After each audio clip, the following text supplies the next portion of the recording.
हमारे ऊपर बहुत सारे अन्याय अत्याचार हो रहे थे। हमें जो सांस्कृतिक परंपरा थी हमारी, जो मनुवादी संस्कृति थी, जो हमें कुछ भी करने के लिए, ना कि बोलने के लिए, ना ही कुछ करने के लिए हमें स्वतंत्रता थी, उस समय जो कि महिलाओं को कुछ भी करने के लिए, जो रामायण में तुलसीदास ने कहा था, शूद्र गवार ढोल पशु नारी सब है ताड़न के अधिकारी। इसका मतलब है जो नारी है वो हर समय किसी भी ताड़न के अधिकारी है। और वहाँ पे जब भी उस समय जो महिलाएं थी उनका बचपन में ब्याह होता था, बचपन में ब्याह होने के कारण उनका जो पति था वो बड़ा था, उनको सती जाना था। सती जाने के लिए उनको क्या करते थे, वो बूढ़ा था इसलिए जल्दी मर जाता था, ये तो कुंवारी थी, और इसका उसके साथ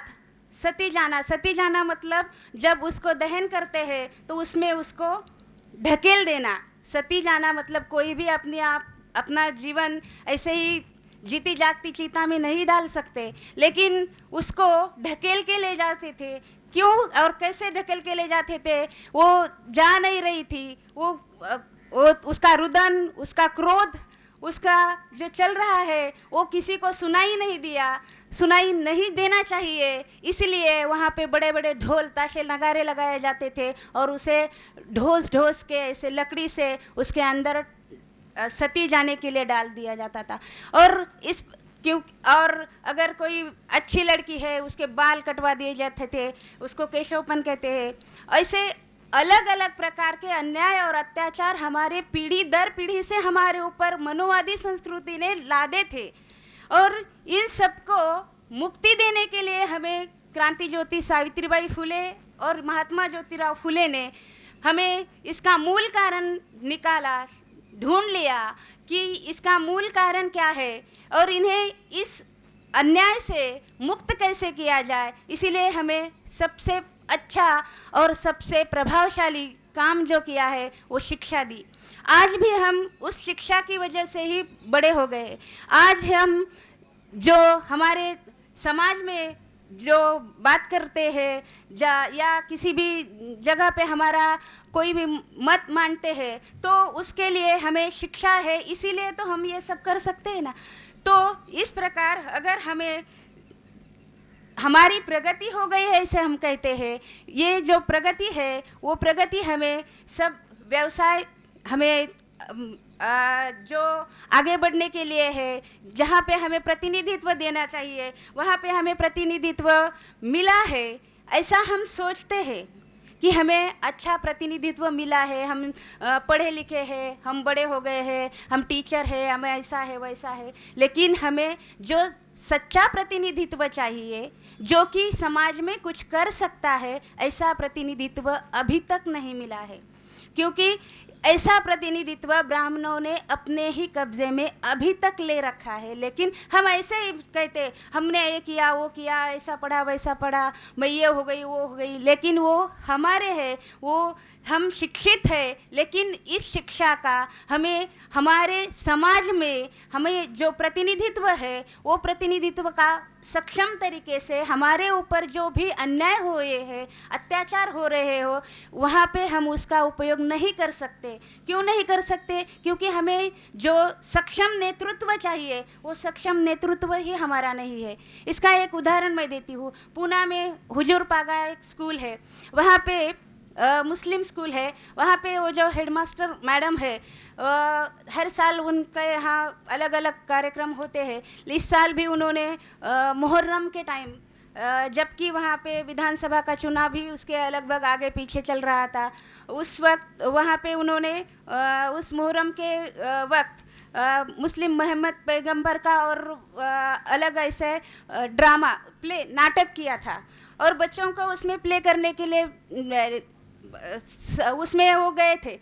तो उनके ऊपर ऐसा केस किया, उनके ऊपर जो हिंदुत्ववादी संगठन थी वो मोर्चा लेके गई कि आप लोग हमारे बच्चों को बिगाड़ रहे हैं, उनके ऊपर मुस्लिम समाज का, मुस्लिम धर्म का प्रेशर डाल रहे हैं। तो वो जो संगठन का बहुत उन पर भी प्रेशर डाला कि ये आप कैसे कर रहे हो, ऐसा नहीं करना चाहिए, आप तो पढ़ी लिखी है, बच्चों को आदर्श बनाने वाली है, संस्कारी है, उनको आप क्या संस्कार देंगे। लेकिन उन्होंने ऐसा कुछ भी नहीं सोचा। क्या स्कूल में ऐसा नहीं होता कि सिर्फ मुस्लिम का ही कुछ प्रोग्राम रहता है, स्कूल में तो अलग अलग प्रोग्राम रहते हैं, लेकिन उस वक्त वहाँ पे कोई नहीं आता। ये सब क्यों होता है, इसके पीछे का कारण मुझे ये बताना है कि वहाँ पर अगर हमारा सक्षम प्रतिनिधित्व होता तो उनको ये बात कहने में वो डर जाते, उनको ये बात नहीं कहते, क्योंकि उनका डर रहता कि अगर हम ऐसी बात करते तो हमें इसका जवाब अच्छी तरह से मिल जाता। ऐसी एक घटना कोल्हापुर के जाधववाड़ी स्कूल में हो गई।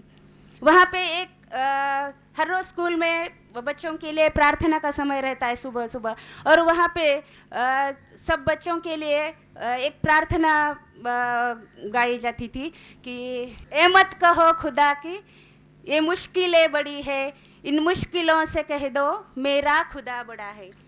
बहुत अच्छी, आप कभी टाइम मिले तो आप सोच लो, सुन लो, बहुत ही अच्छी। इसमें कि कब किसी भी लाइन में ऐसा कुछ भी मुस्लिम समाज का कुछ भी नहीं है, लेकिन फिर भी वहाँ पे एक मुस्लिम टीचर थी और उन्होंने इस चुनाव के टाइम में ही उन्होंने उधर जो हिंदुत्ववादी संगठन थी उनके 2-4 लोग, वो भी ज़्यादा नहीं होते हैं, उनमें इतनी डेयरिंग भी नहीं रहती है, 2-4 ऐसे बिंडोक रहते हैं, वो आ जाते हैं जिनको कुछ आता पता भी नहीं चलता। अगर वहाँ पे कोई भी सक्षम प्रतिनिधित्व और उनको कुछ भी बोलने वाला रहता है तो ऐसे भाग जाते हैं, लेकिन फिर भी वो डेयरिंग करते हैं। आ गए और उन्होंने कहा कि आप हर रोज़ हमारे बच्चों पर यही प्रार्थना यही उन पर डालते हो और मुस्लिम समाज का प्रचार करते हो।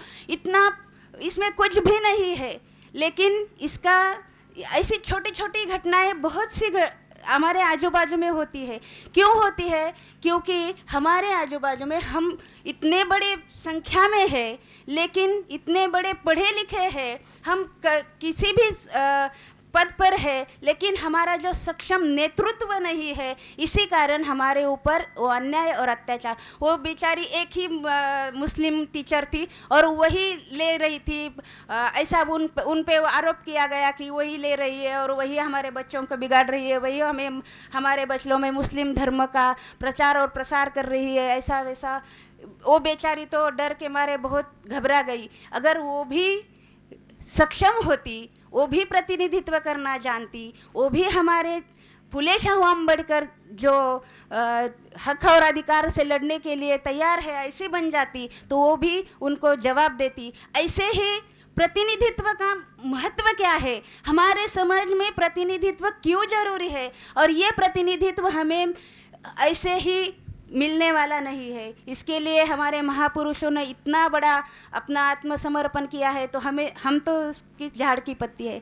तो ये जो प्रतिनिधित्व है, ये प्रतिनिधित्व हम महिलाओं को, SC ST OBC को तो हम बोलते हैं अन्याय है, अत्याचार है, उनको प्रतिनिधित्व की ज़रूरत है, लेकिन आज 50% महिला जो है, जो कि हमारे देश का भविष्य निर्माण करने में बहुत बड़ा काम करने वाली है, इस देश का कारवा आगे बढ़ाने वाली है, ये 50% महिलाएं अभी भी किसी भी प्रतिनिधित्व के बिना, उनके जो इतनी बड़ी संख्या है उसका कोई मूल्य नहीं है। और 1-2% ब्राह्मण की महिलाएं हैं, वही हमारे इतने बड़े महिलाओं पर राज करती है और उन्हें अलग अलग किसी भी प्रकार के कौन से भी धार्मिक कार्य में लगाकर वहाँ पे उनके पीछे लगा देती है। और हमारी जो महिलाएं है, सुशिक्षित महिलाएं कहो, शिक्षित कहो, पढ़े लिखी कहो, वो अलग अलग उनके जो काम रहते हैं उनके ऊपर जो थोपे जाते हैं उनके पीछे चली जाती है। इसका और भी एक उदाहरण है कि हमारे जो बहुजन समाज की महिलाएं हैं, ये बहुजन समाज की महिलाएं बहुत ही ईमानदारी से काम करती है। जैसे बाबा साहब कहते थे मुझे पढ़े लिखे लोगों ने धोखा दे दिया, उसी प्रकार आज भी हमारी महिला जो है वो महिला है, शिक्षित हो गई है, लेकिन उन्होंने अपना दिमाग छोड़ दिया है, हमारे मराठी में गहान रख दिया है बोलते। गिरवी रख दिया है। हाँ, तो दिमाग गिरवी रखना मतलब क्या है? आज भी उनको किसी भी समस्या होती है, समस्या तो होती ही नहीं है, उनकी समस्या तो है मेरा घर, मेरा बच्चा, मेरी गाड़ी, मेरा ऐसा, मेरा वैसा। उनकी समस्या ही वही सीमित है। जो हमें उनमें जागृति लानी है, उनमें जो चेतना है वो बढ़ानी है, तो सबसे पहले हमारे जो महिलाएं हैं उनमें हमें जो सक्षम नेतृत्व पैदा करना होगा, और जो सक्षम नेतृत्व पैदा होगा वही इन सब महिलाओं को इस अन्याय और अत्याचार से बाहर निकालेंगे। और इसलिए हमारे लिए राष्ट्रीय अध्यक्ष जी ने इस महिलाओं का जो स्पेशल सत्र ही इसलिए रखा है कि हमारे जो महिलाएं हैं उनमें ऐसा नेतृत्व पैदा हो जाए कि जो नेतृत्व समाज में जाकर इतने पैशन के साथ, इतने लगन के साथ, इतनी ईमानदारी के साथ काम करे कि ये जो हमारे जो महिलाएं हैं, जो जिनको हमें आज बुलाना पड़ता है, वो हमारे पीछे आने के लिए तैयार होना चाहिए। बाबा साहब ऐसे ही भाषण कर रहे थे और आगे महिलाएं बैठी थी, और वो जो महिलाएं बैठी थी उनमें वो बोल रहे थे कि मैंने आपके पेट से जन्म लिया इसीलिए मैं अछूत हो गया और ये अपमान सहना पड़ता है, और ये सब मुझे आपके वजह से मिला है और आपको गुस्सा तक नहीं आता। इसका मतलब ये है, बाबा साहब बोल रहे थे कि मैंने आपके पेट से जन्म लिया, अछूत होकर आपके पेट से जन्म लिया है, इसीलिए मुझे ये सब सहना पड़ता है। ये सब मेरे लिए इतना क्रोध की बात है, मैं इससे ऐसा महसूस करता हूँ, लेकिन आपको इससे गुस्सा भी नहीं आता और कुछ भी नहीं होता। तो महिलाओं को जागरूक करना, उन्होंने भी वही कहा था कि जब तक महिलाएं बाहर नहीं आ जाती, जब तक महिलाओं का मन, मेंदू और मस्तिष्क काम नहीं करता, तब तक हमारे देश में कोई भी क्रांति पूरी तरह से नहीं हो सकती। और इसीलिए जैसे ही बाबा साहब ने यह प्रतिनिधित्व का यह जो काम करने के लिए कहा था, उसी प्रकार हम लोग हमारे समाज में ऐसा अलग प्रकार का व्यवहार हमारे नेतृत्व में लाना चाहिए और हमें वो आगे बढ़ने के लिए काम करना चाहिए। हम देखते हैं वो जो नीलम गोरे है, अभी तक बहुत दिनों से शिवसेना की प्रवक्ता थी, और वो जो सुषमा स्वराज जो कि अभी नहीं है, यही महिलाएं हमारे सामने पूरे देश का प्रतिनिधित्व करने के लिए और बोलने के लिए आती। कोई नहीं है क्या? क्यों वही हमारा सब कुछ कह दे? अभी वो जो सुषमा अंधारे जी है, कितना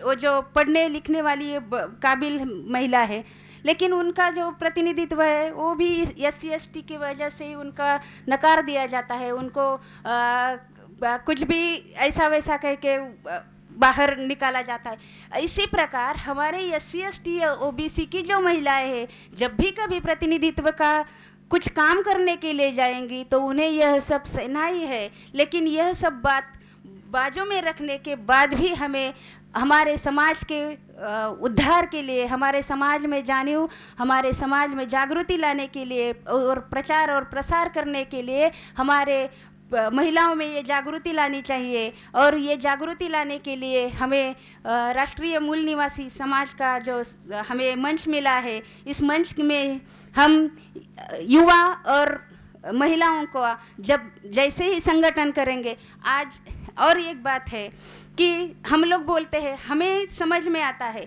लेकिन आज एक बात है, हमें शासन प्रशासन में ये सब चाहिए, हमारे ऊपर ऐसा हो रहा है, ये सब सोचने के लिए, समझने के लिए थोड़ा तो वक्त है, या हम समझते हैं, करते हैं। हमारी जो पीढ़ी है आगे की, उनको तो यह सब समझने के लिए वक्त भी नहीं है। अगर हमारे जो बच्चे हैं, हमने जो बच्चों को अभी पढ़ाया लिखाया है, हमारे बच्चे, सोचो हमारा बच्चा अगर इंजीनियर है तो उसको नौकरी लग गई। अगर नौकरी लग गई तो वो कितना काम करता है?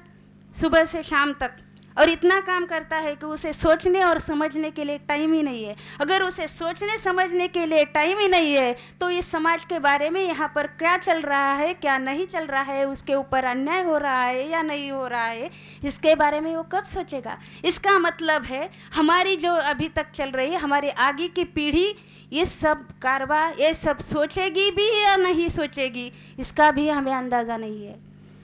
तो यह सब हमारे बच्चों में, उनके आगे वाली पीढ़ी में भी हमें लाना है और इस प्रकार हमें ये जो कारवा है आगे ले जाना है। और ये करने के लिए हमें बहुत बड़ा काम करना है। और ये बहुत बड़ा जो काम है महिलाओं में, युवा पीढ़ी में अगर हम लेके आएंगे तो ही हो सकता है, क्योंकि घर का सारा पूरा कामकाज और घर का सारा पूरा जो निर्णय है वो एक महिला ही लेती है, और वो जो कहती है वो अपना सब उसी के प्रकार चलता है। तो अगर महिलाओं को हमने तैयार किया, महिलाओं में ये जागृति लाई, तो हम समाज में बहुत जल्दी यह क्रांति ला सकते हैं। और युवाओं को जब भी हमें ज़रूरत है, क्योंकि वो युवाओं का खून बहुत जल्दी खोलता है और उनके अंदर बहुत ज़्यादा पैशन भी रहता है, लगन होती है, तो उनको हमें सोचना है, समझना है। आज हमारी पीढ़ी अलग ही तरीके से, अलग ही सोशल मीडिया की वजह से अलग ही दिशा में जा रही है। उसको सही दिशा में लाने के लिए, उनमें हमारे महापुरुषों के विचार लाने के लिए, उन्हें यह सुसंस्कारी पीढ़ी का एक हिस्सा बनाने के लिए हमें बहुत बड़ा काम करना है।